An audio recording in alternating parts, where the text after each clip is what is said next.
In Oakville, the ghosts don't just haunt the jailhouse, they whisper through the live oaks and linger in the legend. This dusty dot on the map once dealt in shootouts and hangings, but these days it trades in tall tales in timeless Texas folklore. At the heart of it all, a literary gathering that keeps the spirit of J. Frank Dobie very much alive, alongside a few other spirits said to still roam the grounds. Just like 100 years ago. Each fall, folks from across the state make their way here to Oakville for Dobie Dichos. Well, you scared me, man. I thought somebody didn't like my music. Look like a literary festival celebrating J. Frank Dobie, who's the state's best-known folklorist, who was born here in Live Oak County way back in 1888.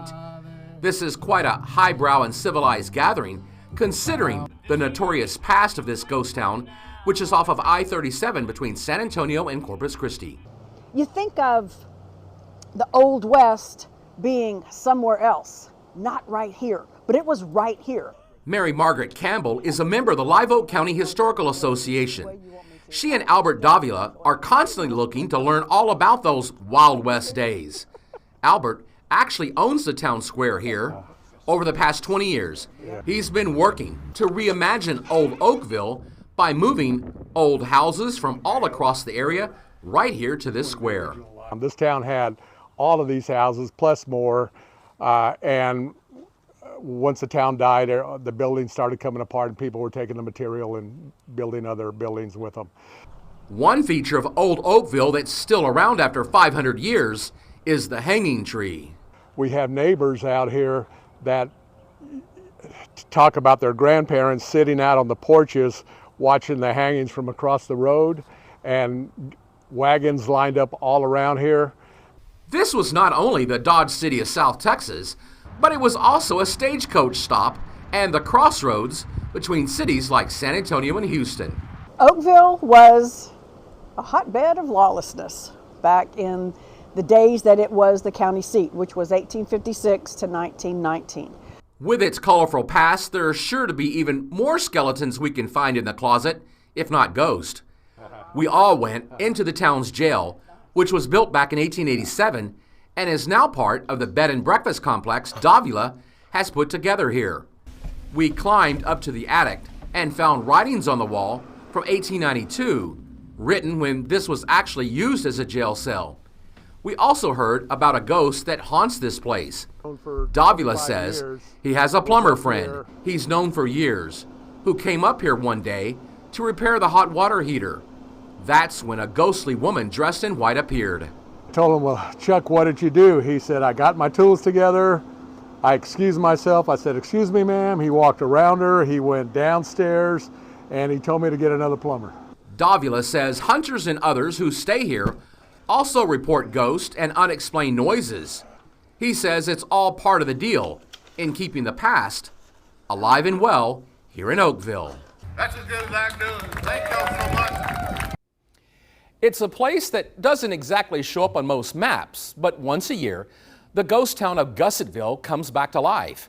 Families from all over gather at the old St. Joseph Church to reconnect with their roots and honor the settlers who built a community out of the South Texas brush. This is a reunion that's part history lesson and part homecoming. Every fall, the ghost town of Gussettville comes alive at St. Joseph's Church.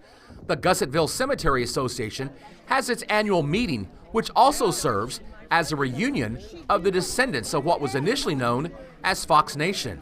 Sometime in the mid-1850s, it was renamed in honor of Norick Gusset, who owned the very first store here. My great-great-grandmother was a Gusset. Elenia Tomanak and her two daughters, Avery and Briley, soaked up some of the family history by taking a walk through the old Gussettville Cemetery with their aunt, Mary Margaret Campbell. The cemetery is just a few hundred feet down from the church and serves as a reminder of what those Irish settlers had to endure to try and tame this land, which sits near the Nueces River in Live Oak County, just off of Interstate 37. But I also think that they must have been very, very busy people, because I don't know how they got all of those things done in one day. They did all the things that we now automate and have other people do for us, and they always looked very elegant doing it. Many of the old photos of the residents from back in the day do indeed show a well-dressed lot.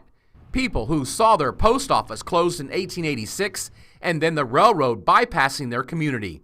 By the 1930s, all that was left was the church, a school, and a few residents. I do think it's very cool that there were old Western people walking on the steps that I walked, on this dirt that I am standing on, and I think that is very cool to me. 88-year-old Lamar James has been a fixture at this event for decades.